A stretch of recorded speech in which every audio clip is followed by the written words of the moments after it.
Alright, you ready? Alright, so, this is the story of major sleep deprivation and about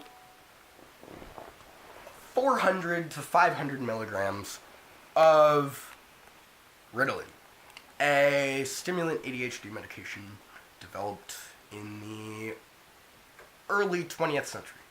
And so, I went to this boarding school. I smoked a little bit too much weed, so my dad sends me to boarding school.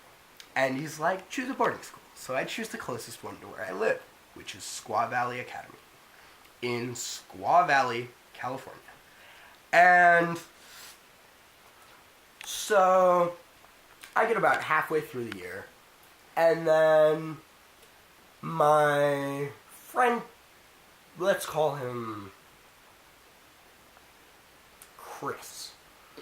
So Chris is like, hey man, you've been giving me some of your railing all year. You should try railing it. So I try railing it, and then I rail some more, and then more, and then it turns into a habit. Long story short, it's like a 3-year habit. And back to the original story at hand. It was finals week for first semester. And so about 3 days before finals start, I start staying up and not sleeping at all because I had just gone home and gotten my new prescription for Ritalin. So I had about 90 20 milligram pills. So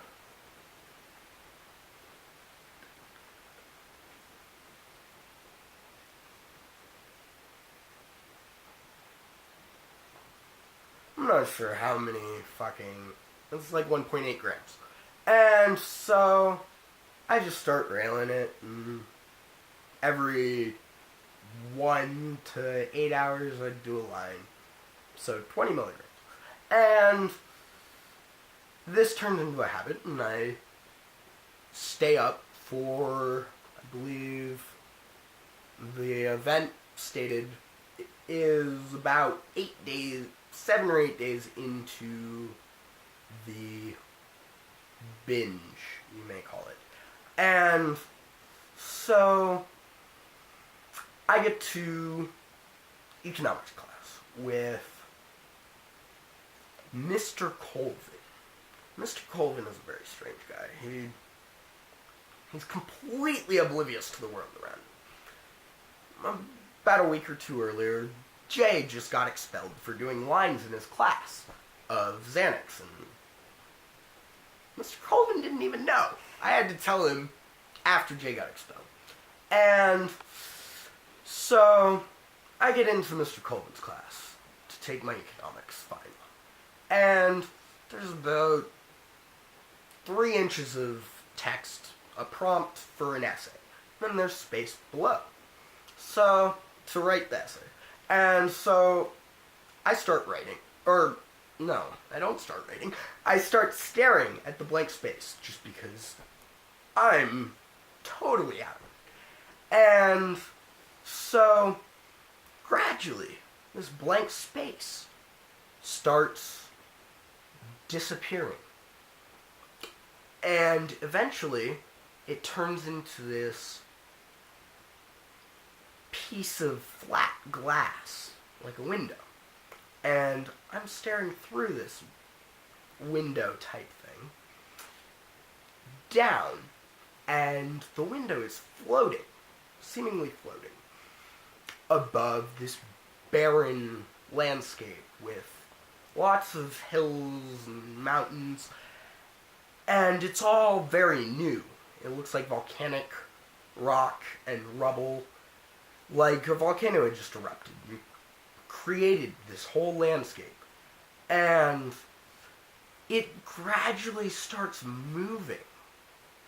The glass starts, well no, the landscape starts moving. The glass is staying stationary. and the landscape starts moving, and I'm just staring down at this empty wasteland. And I start to recognize rock formations that are on the way from Tahoe City to Squaw Valley. And it's the mountains, fresh mountains, with no trees or plants or animals on them. And they're just these barren mountains. And I come to the realization that I'm at the beginning of time.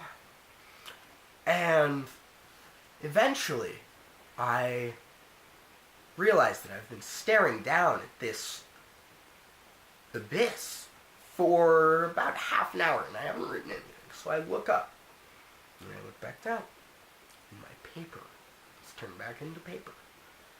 And so I scribble some shit down. I just write whatever comes to mind, and I get like a really bad grade on it.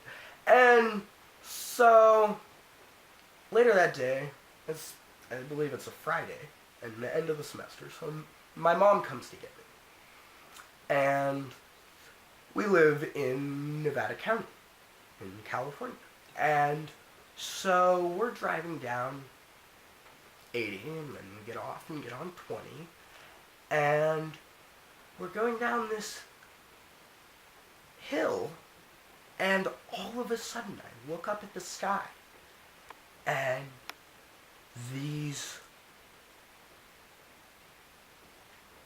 I believe they're, I can't remember what the shape's called, but it's an 8-sided, like, cube thing.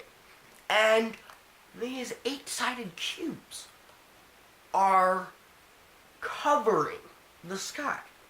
And I see they look like they're made out of very thin,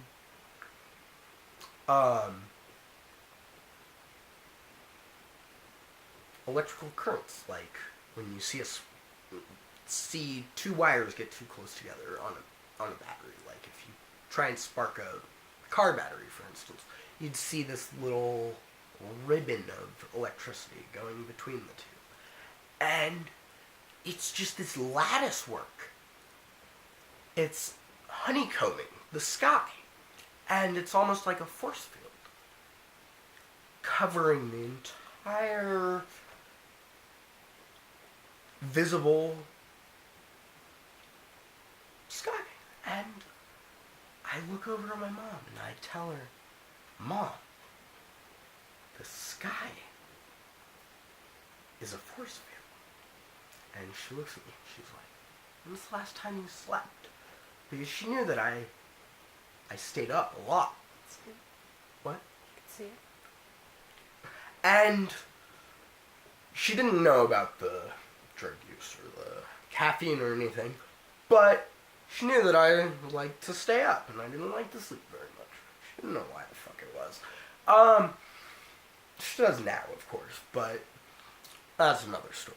And I get home and everything just looks a little odd.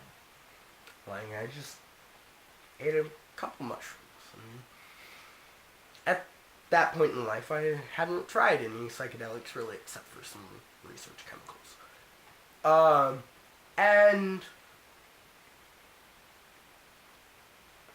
at this point in my life, 9 days of sleep deprivation and about 500 to 600 milligrams of Ritalin, methylphenidate, and maybe 24 or so monsters. I had the most profound spiritual experience I could ever imagine. And I will leave you with this. Sleep deprivation is no joke. Do not stay up for more than 3 days. At this point in my life, if I stay up for more than 24 hours, I literally feel like I'm dying. My teeth ache. I start biting my lips and my cheeks. And I cannot function. Do not take ADHD medication recreationally. It's not worth it. Go do some coke. Find something better. There's a whole world of research chemicals that are 100% legal out there. And they're a lot safer than anything you'll buy from a drug dealer. So, stay safe, kids. Don't do drugs.